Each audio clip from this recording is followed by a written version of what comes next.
우리가 이웃들에게 내가 보은들 사랑교회 다녀요, 나는 예수를 믿어요, 내가 믿는 예수님 함께 믿읍시다라고 말을 해야 되는데 이 용기가 잘 안 나잖아요.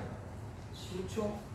그래서 이순신 장군처럼 내가 예수 믿는 걸 아무도 좀 몰랐으면 좋겠다, 꽁꽁 숨겨서 성경책도 어디다가 좀 숨겨놓고 교회 갈 때는 손에 성경책 안 들고 어디 가세요 성도님? 그러면 나 저기 가요.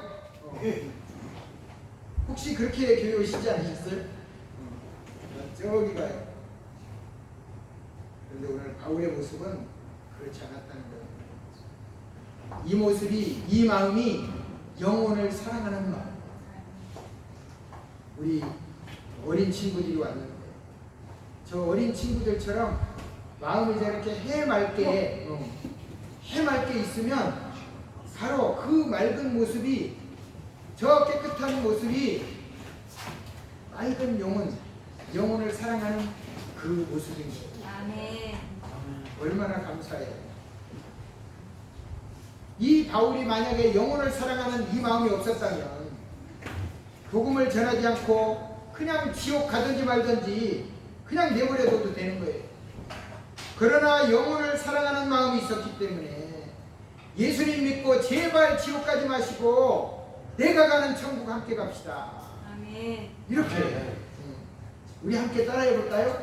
제가 가는 천국 함께 갑시다. 시작. 제가 가는 천국 함께 갑시다. 아멘. 얼마나 감사해요. 우리 성도들은요 그냥 이게 입에 그냥 막 달려 있어야 돼요. 내가 가는 천국 함께 갑시다. 이 마음이 어떤 마음이냐? 영혼을 사랑하는 마음. 아멘. 우리 성도들의 마음은 항상 육신을 사랑하기도 해야 됩니다. 육신을 사랑하기도 해야 되지만 영혼을 사랑하는 마음을 가져야 돼요.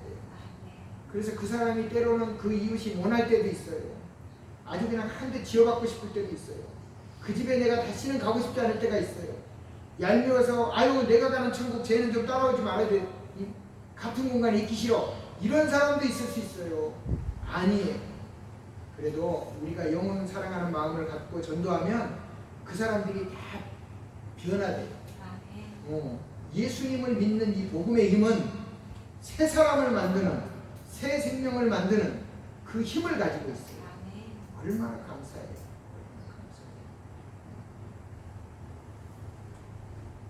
예수님께서도 오늘 주인공인 바울처럼 십자가에 못 박혀 육신으로는 얼마나 힘드셨겠어요.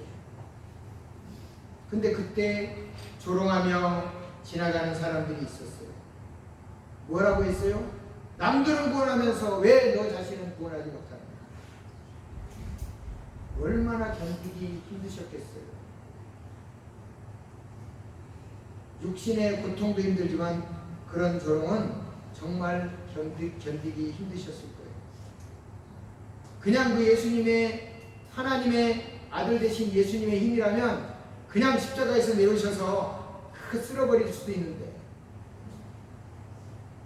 그런데 구약성경 이사야서에 나타난 모든 말씀 하나하나를 이루어가는, 아버지의 뜻을 다 이루어가려고 하는 그 순종하는 마음으로, 그리고 다 이루었다라고 말씀하셨잖아요. 그 다 이루실 때까지 모든 이들을 다, 악한 무리들을 그냥 두신 거예요.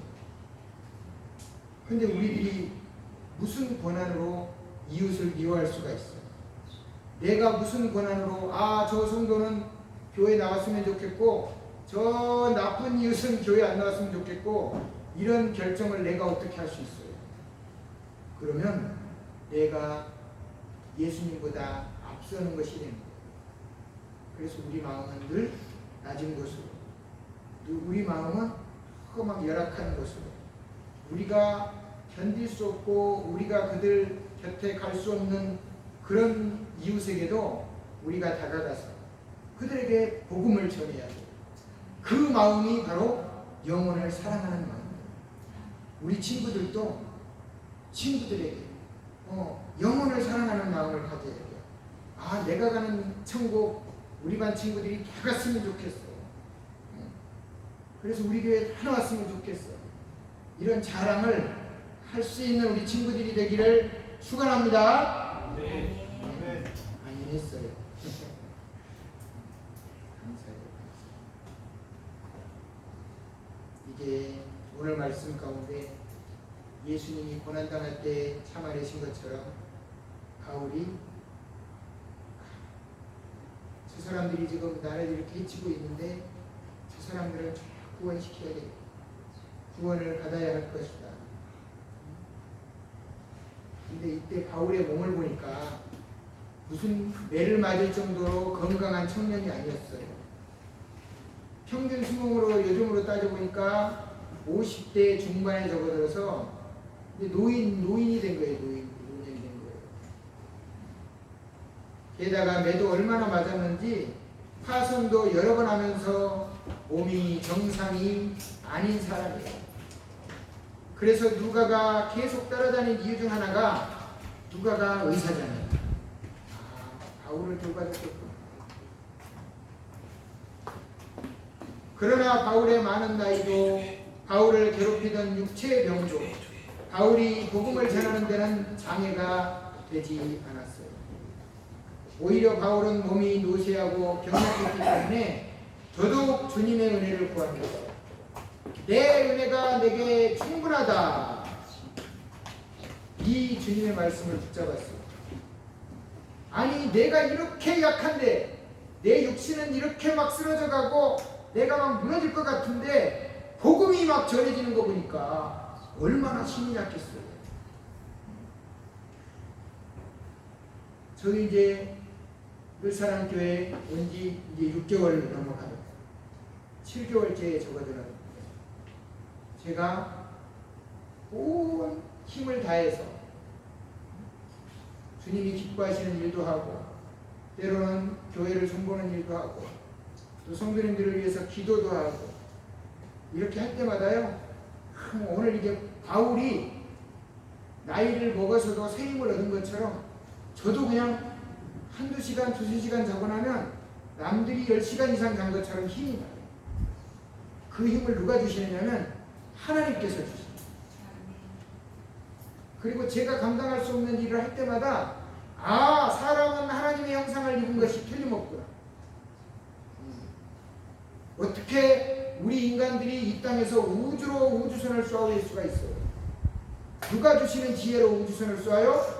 하나님이 주시는 지혜로 우주선을 쏘아올릴 수 있어요. 누구의 형상을 입어서 그렇게 지혜로운 거예요? 똑똑한 거예요? 하나님의 형상을 입었기 때문에 그 일을 할 수 있어요.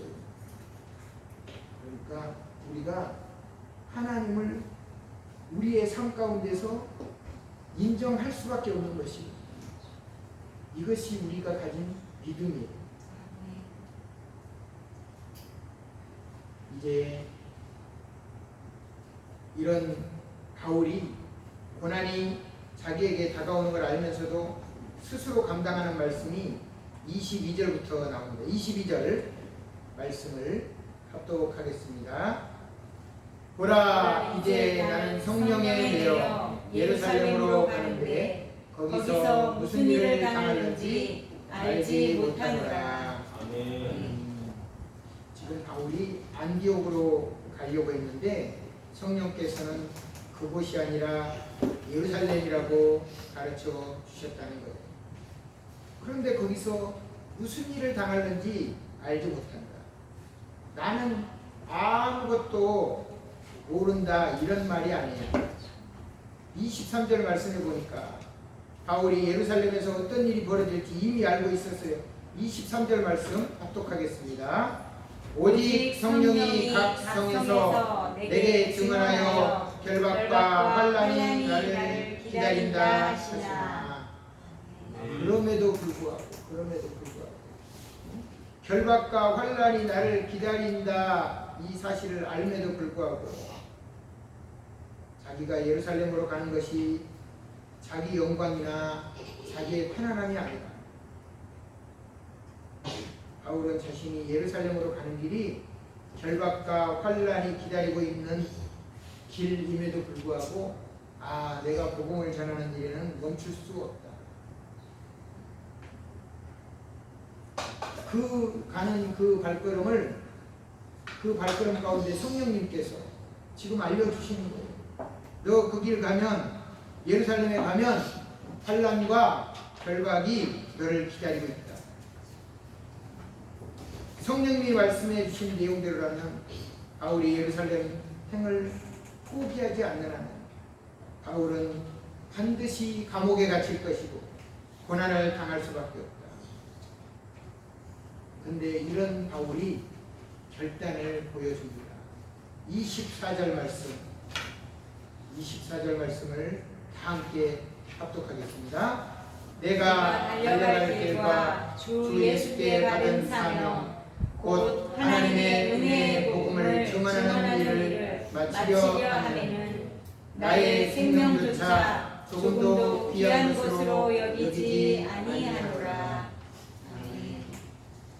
얼마나 유명한 말씀인지 몰라요. 우리의 신앙 고백이 이 고백이 되었으면 좋겠어요. 신앙 고백이라고 표현하는 것보다 사명 고백이다, 이렇게 표현하는 게 옳을 거예요. 바울은 결박과 환난이 기다리고 있는 예루살렘 길을 내가 달려갈 길이라고 말하고 있어요. 자신이 반드시 가야 할 인생의 길. 바울은 자신이 왜 그 길을 가야 하는지 이유도 분명히 알고 있었어요. 주 예수께 받은 사명, 곧 하나님의 은혜의 복음을 증언하는 일을 마치기 위함이다. 사랑하는 성도 여러분, 우리 하나님께서는 우리 한 사람 한 사람에게 이런 복음의 파수꾼으로 불러주시고 세워주셨습니다. 이제 우리 한 사람 한 성도가 사도 바울처럼 복음의 파수꾼 얼굴을, 복음의 파수꾼 마음을 가졌으면 좋겠습니다. 이 마음이 어떤 마음이에요? 영혼을 사랑하는